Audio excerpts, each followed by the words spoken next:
അഗ്നിഹോമങ്ങളാൽ ഓംകാരം മുഴങ്ങുന്ന പാറശാലയുടെ മണ്ണ്, യുഗയുഗാന്തരങ്ങളായി പ്രപഞ്ചത്തിൽ പ്രസിദ്ധമായ പാറശാല മഹാദേവന്റെ മണ്ണ്, മേളപ്പെരുമ കൊണ്ടും ആനച്ചമയങ്ങൾ കൊണ്ടും ആഘോഷക്കടലാകുന്ന തെക്കിന്റെ പൂരം, പാറശാല തേവരുടെ പൂരം. ഏപ്രിൽ 30 വ്യാഴാഴ്ച വൈകുന്നേരം 4 മണിക്ക് പാറശാല തേവരുടെ സീമന്തപുത്രൻ, 18 നഖമുള്ള പരമോന്നത സുന്ദരൻ, പല കാലങ്ങളായി ഭഗവാന്റെ പാദസേവ ചെയ്യുന്ന നീലകണ്ഠപ്രിയൻ, പാറശാല ശിവശങ്കരൻ.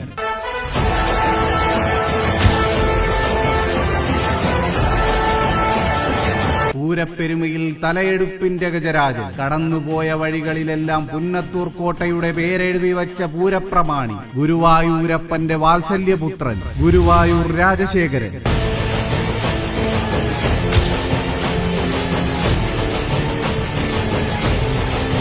മംഗലാംകുന്നിന്റെ വജ്രായുധം, പൂരപ്പറമ്പിലെ ഇരട്ടച്ചങ്കൻ, വയ്ക്കടാ ഇതിനുമേലെ എന്നാർപ്പു വിളിക്കാവുന്ന തലയെടുപ്പിന്റെ രാജാവ്, രാജരാജാക്കന്മാർക്കിടയിലെ താരസൂര്യൻ, മംഗലാംകുന്ന് ശരൺ അയ്യപ്പൻ.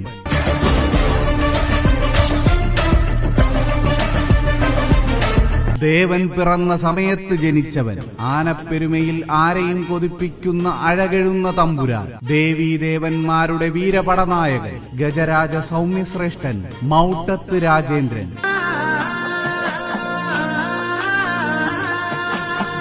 പുത്തൻകുളം ഉണ്ണിമങ്ങാട് തറവാടിന്റെ താരസൂര്യൻ, ആരാധകരുടെ ഗുണ്ടുമണി എന്ന പേരിനുടമ, കണ്ണൂരുകാരുടെ കണ്ണിലുണ്ണി, രാജരാജേശ്വരപുത്രൻ, കൊട്ടിക്കയറുന്ന പൂരത്തിന്റെ വെട്ടിത്തിളങ്ങുന്ന ഗജരാജ വൈഡൂര്യം, ഉണ്ണിമങ്ങാട് ഗണപതി.